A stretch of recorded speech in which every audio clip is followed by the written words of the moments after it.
E-magazine is available on our website. Request all of you to check the e-magazine every week, quarterly. I now request Professor Dr. Anupama Deshmukh, Head of the Department of Community Medicine, Bhagwan Buddha Homeopathy Medical College and Hospital, to introduce our chief guest for the day.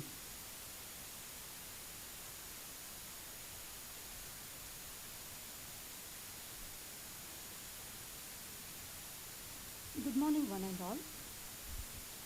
I am delighted to introduce our today's chief guest, Professor Dr. S. Chandrashekar Shetty, President, Forum of Former Vice Chancellors of Karnataka, Bangalore. He is formerly Vice Chancellor of Rajiv Gandhi University of Health Sciences, Bangalore, Sri Devaraj Aras Academy of Higher Education and Research, a deemed to be University, Kolar, Adi Chunchanagiri University, BG Nagara, Vice Chairman, Indian Red Cross Society, Karnataka, and Director, Regional Institute of Ophthalmology, Minto Ophthalmic Hospital, Bangalore. He was mainly responsible for the rapid growth and development of Regional Institute of Ophthalmology, Minto Ophthalmic Hospital, Bangalore. He is an advisor, Danish Assisted National Program for Control of Blindness, Karnataka, for more than 10 years. Advisor for Narayana Hridayalaya, Bangalore. After getting his MS degree in ophthalmology, he had a WHO fellowship training in vitro retinal surgery at Moorfields Eye Hospital, London, and short training at Eye and Ear Infirmary, Chicago, Illinois, Sydney Eye Hospital and Eye and Ear Infirmary, Melbourne, Australia. He has had teaching positions at government medical colleges, Hubli, Mysore, and Bangalore. He has 45 plus scientific presentations and publications to his credit.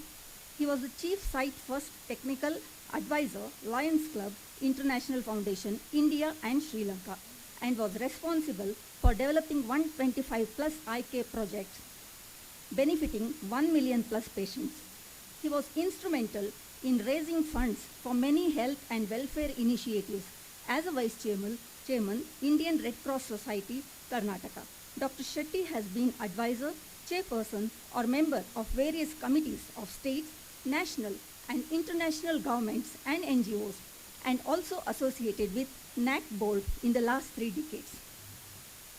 Dr. Shetty has visited about 23 countries to attend World Health Organization and other voluntary health agencies.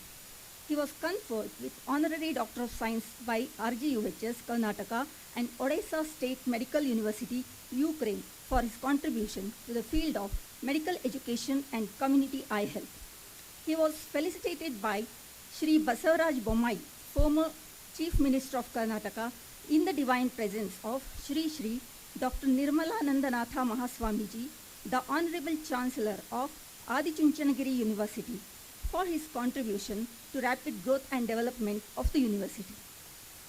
He was the recipient of Lifetime Achievement Award from All India Ophthalmological Society for his contribution to ophthalmic education and community services, and also from Association of Community Ophthalmologists of India as a distinguished teacher and a scientist. The list of awards and accolades is endless. He has been recipient of many state, national and international orations, keynote addresses, invited lectures. Not only this, he has represented University of Mysore in shuttle badminton and represented Karnataka University in teachers tennis. We are honored to have such a multifaceted personality on this occasion and welcome him wholeheartedly.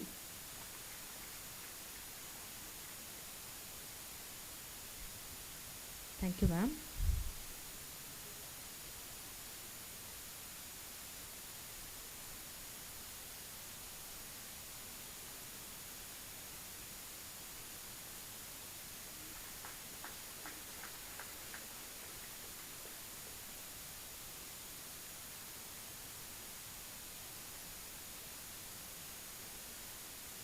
Sir.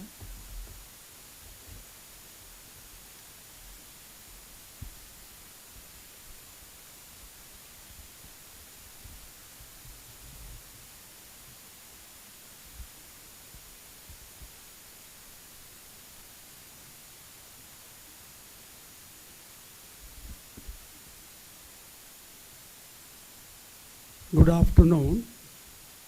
First of all, my apology. I have no voice, but it's a noise. I've been suffering from very bad laryngitis. With that, I was forced to speak for 1 hour in KLA University last Saturday. I was delivering Dr. B.S. Jirge Oration Award. That's the problem. Anyhow, I thought last 5 days I was not able to speak one word, only. However, I will try to actually take little time and then not much because I'm not able to speak. Now, we'll start with Dr. Hegde, Dr. B.D. Patil, Dr. Swami, Dr. Chirant, and friends. I will shortcut everything.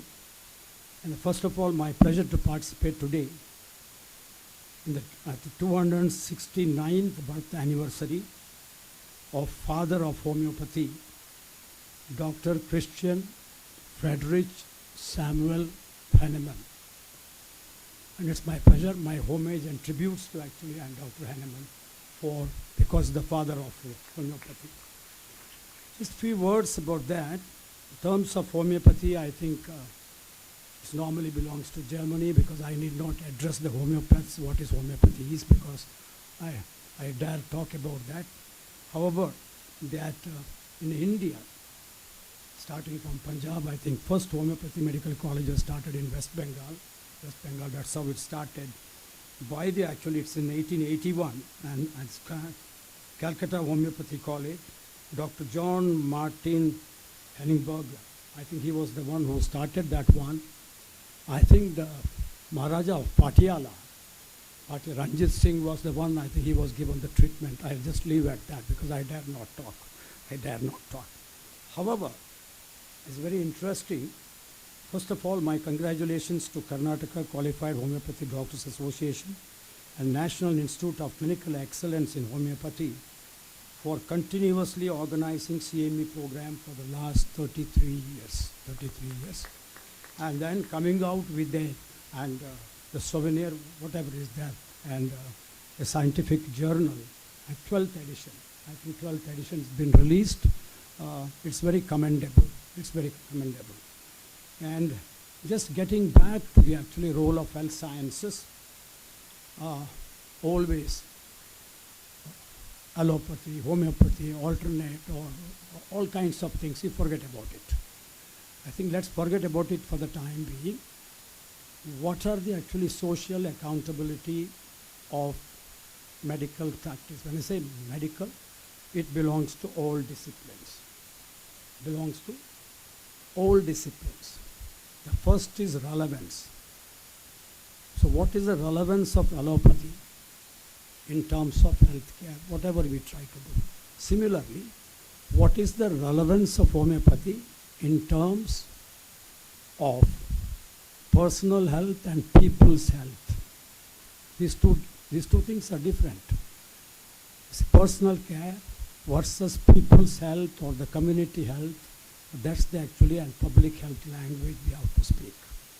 Okay, now what is the actually interface, priority of interface of any discipline, you take it.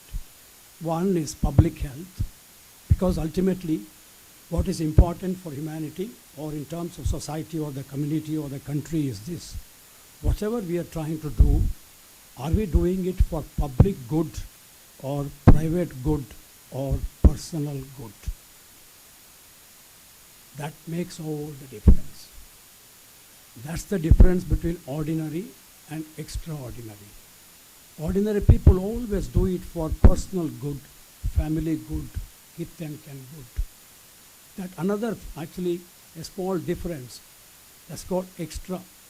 That little bit extra is that where each one of us, whichever vocation we practice, either me a politician or a bureaucrat or an ordinary person, ultimately, if he is extraordinary, he or she always thinks beyond self.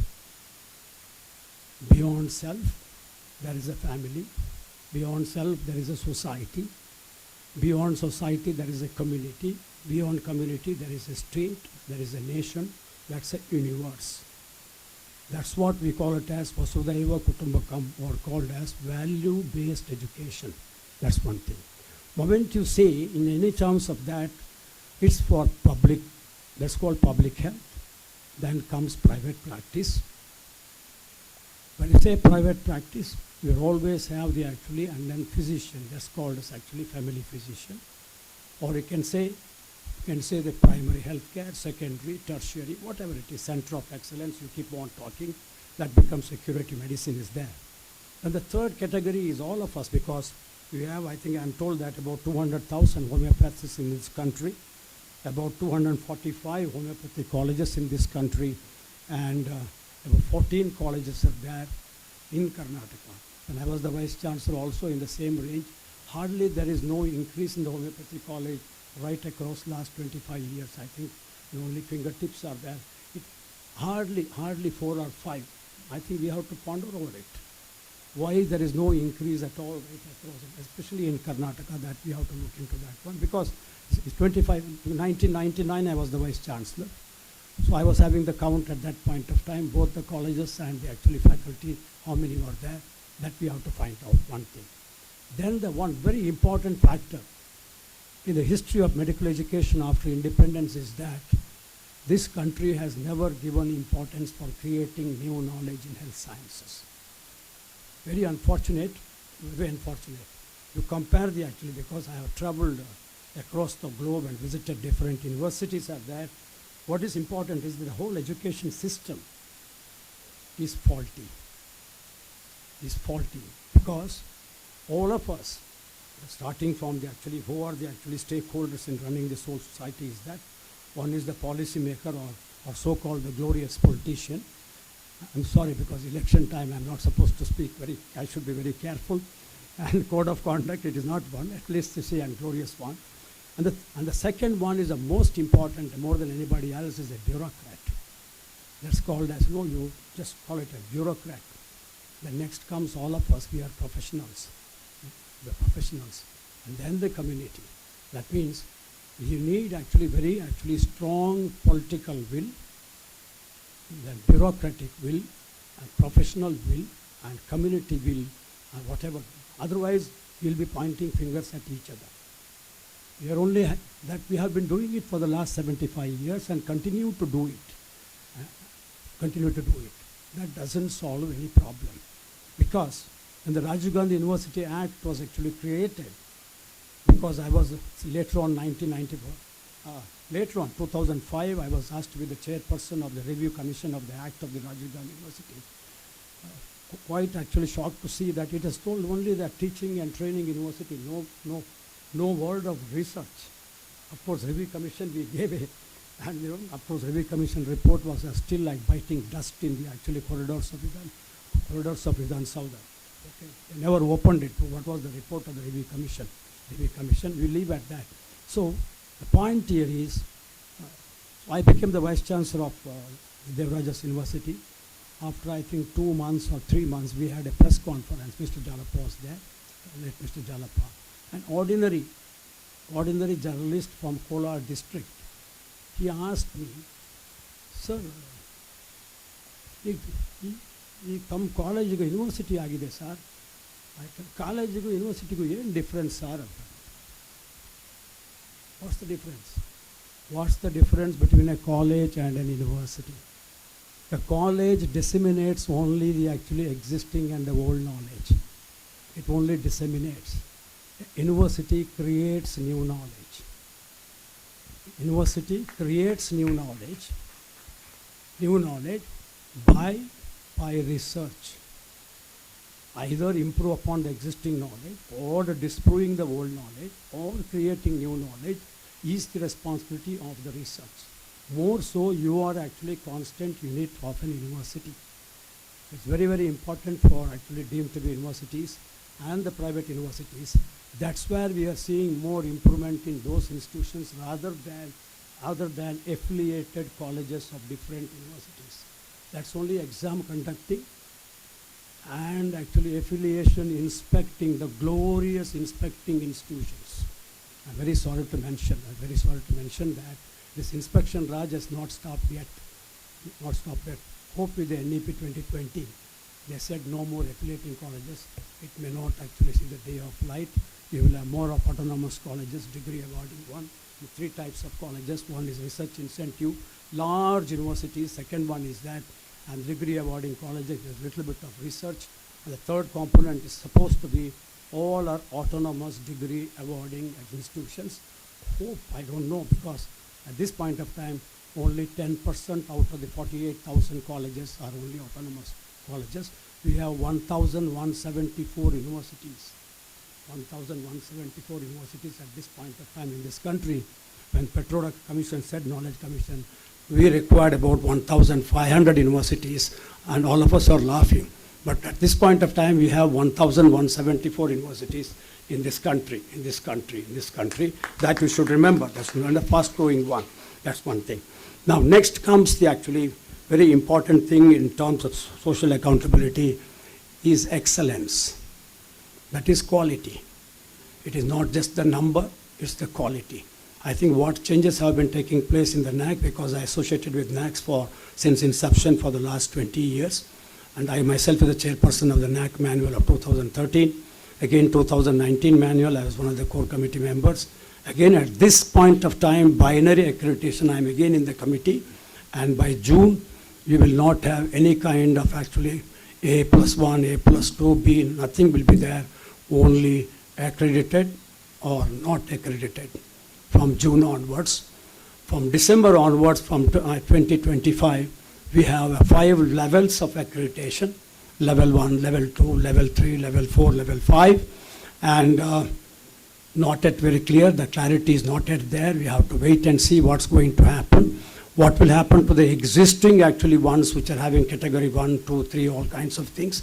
Time only will tell you. You may have to have, actually you cross your fingers and wait for some more time, wait for some more time. That's the one thing actually I'm talking into it. And then next question is this. Just a point coming out of holistic, multidisciplinary / interdisciplinary holistic education with multiple level of entry and exit in the NEP policy 2020. Whole controversy. Again, the controversy there. Again, Karnataka has found one more committee for the last 3-4 months now. It's called State Education Policy and Commission. I am also the advisor for 15 members in that committee, and something is going on. Okay, again controversial, not to talk during election time. I will stop at that. But I will come to the essence of one. After independence, we had, I think, more than 23 committees for national education policy. Education is in the concurrent list. There is a role for one, central government, role for the state governments. Either you call by any name or anybody's name. Okay, because there is an art of education, there is a science of education, there is a technology of education, there is a technique of education. Okay. So curriculum, syllabi, assessment, valuation, is it going to change by any color of the government or anything? Science is not going to change, technology is not going to change. Okay, pedagogy is not going to change, andragogy is not going to change. Bloom's taxonomy is not going to change. What are we talking? What is important is you take the best practices of by any name or anybody or anything. Ultimately, we are actually looking into the excellence of education, quality of education. Why are you actually painting with different colors and all kinds of things? Not necessary, but unfortunately it's happening. I don't know how long we have to actually go with this kind of things. That is not necessary at all. The third point is the equity of education. Just one word, because you haven't said, at CME, I don't take much of your time. Equity means equal opportunity. Okay. There are two things you have to say. Always controversy.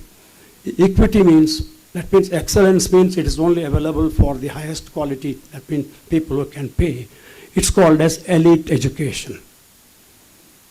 Equity means, and we have to actually take care of all those actually social sectors where they're economically, socially they're weak, and we have to take care, because any democratic country has to look into that.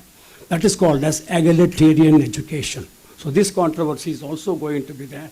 or about to say, but what is important is, and equity means it is not cheap education for everybody. Everybody who is born in a democratic country, irrespective of the caste, creed or anything, he has got right to have a quality of education. First, we should have a right to education. That's what we are trying to do, 25% reservation in the actually primary education. That means similar way we have different kinds of things. Right to health is another one UN has come out. Not only value-based education, right to health education, right to education, right to quality education. All those rights are there, but without responsibilities. That's the problem. Everybody wants to actually talk about rights, but nobody wants to talk about one.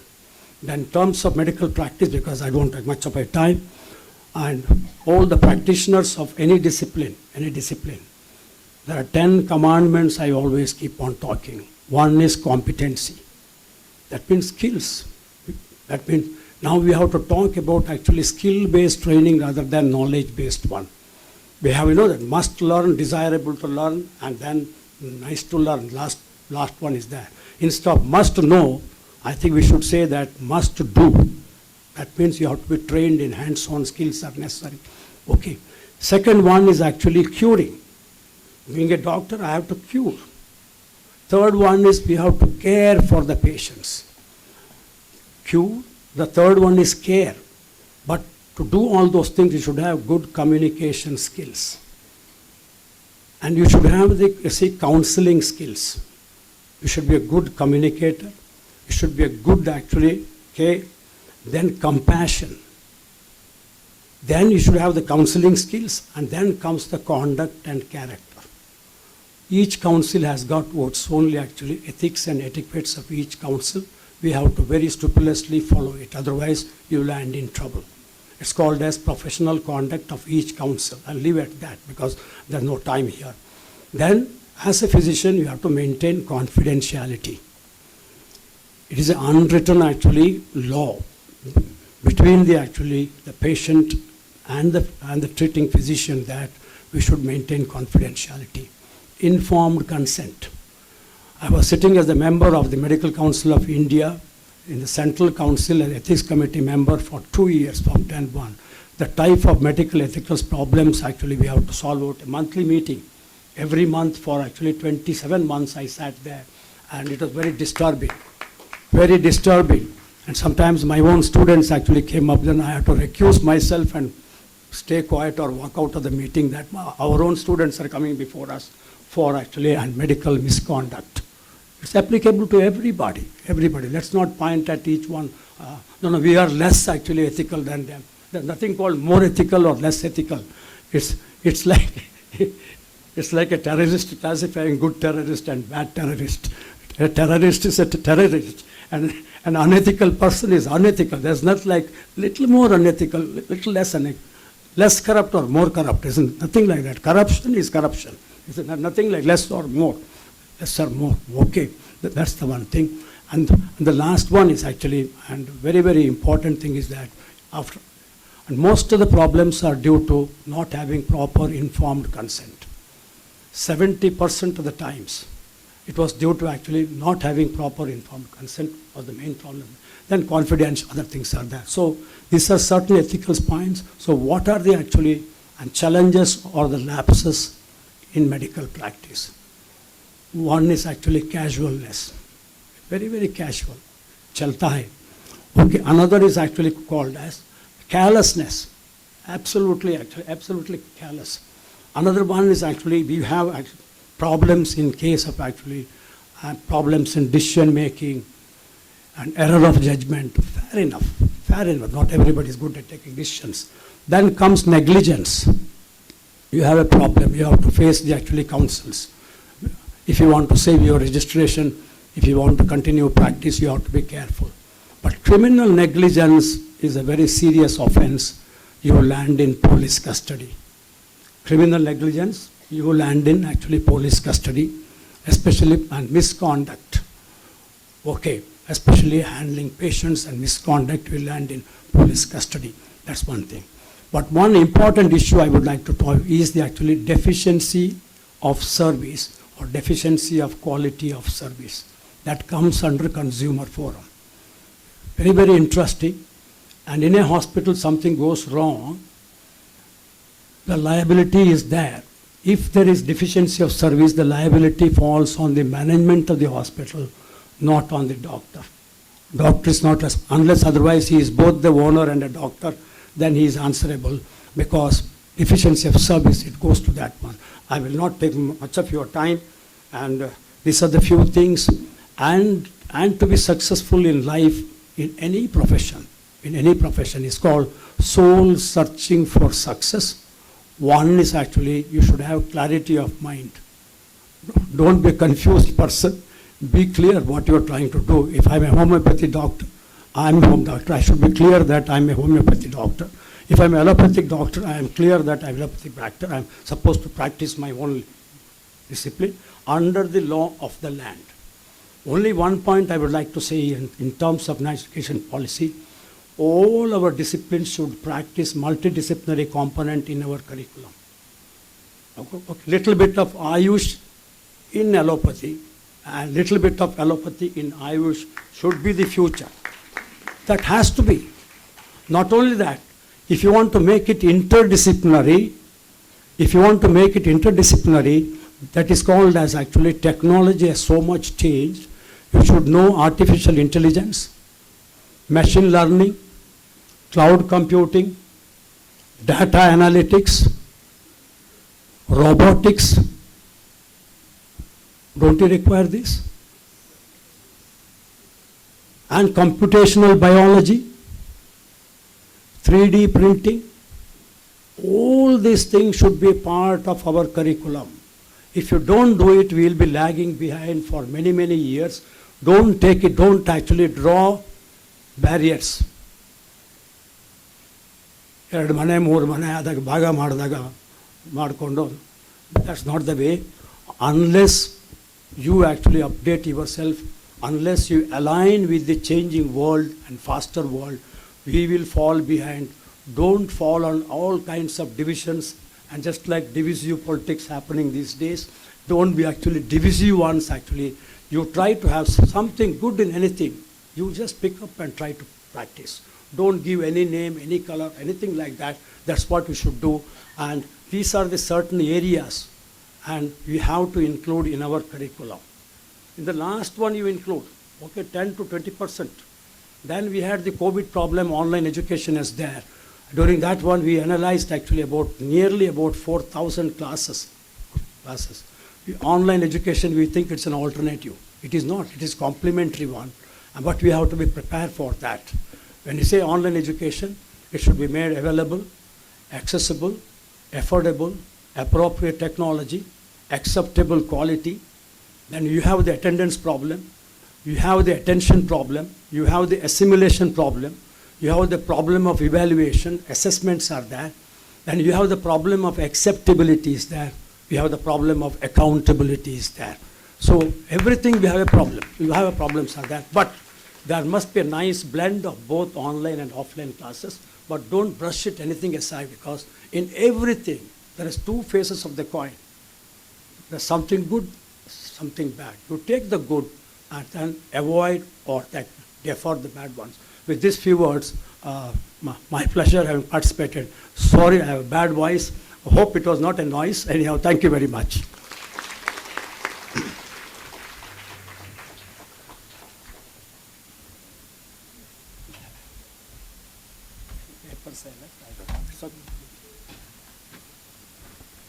Thank you, sir. Despite your laryngitis, you addressed the gathering.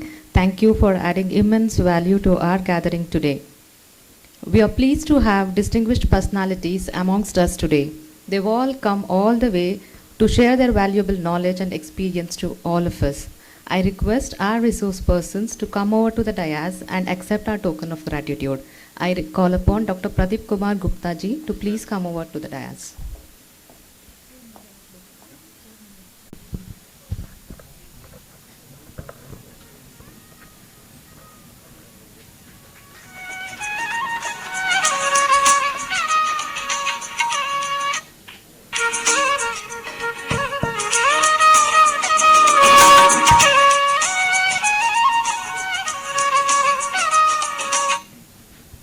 request Dr.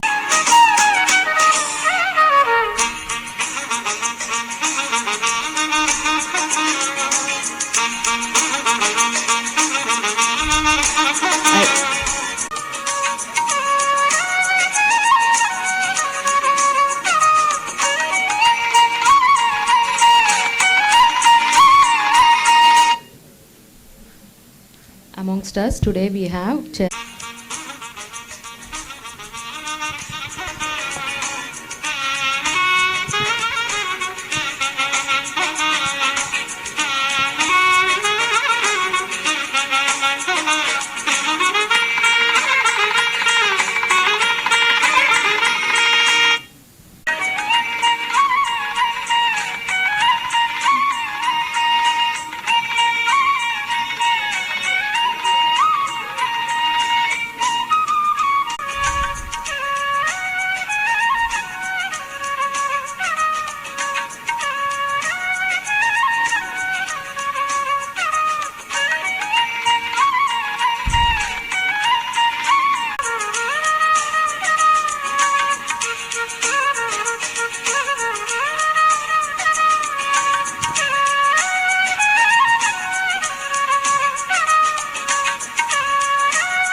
You have everything, you don't have courage of conviction.